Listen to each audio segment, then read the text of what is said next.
Welcome to our guide on how to export data from Docyt. Let's begin. Start by logging into your Docyt account.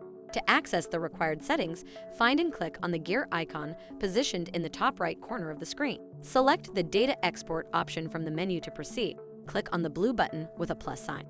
Enter the required details, export type, business name, and the specific date range for the data.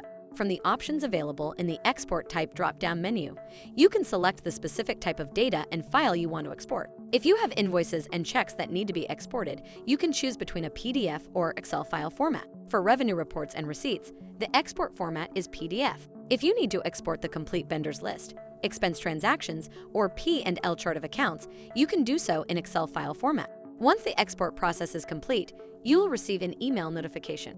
After the export process has finished, you can go back to the Data Export screen and easily download your exported data by clicking on Download in the ellipsis menu.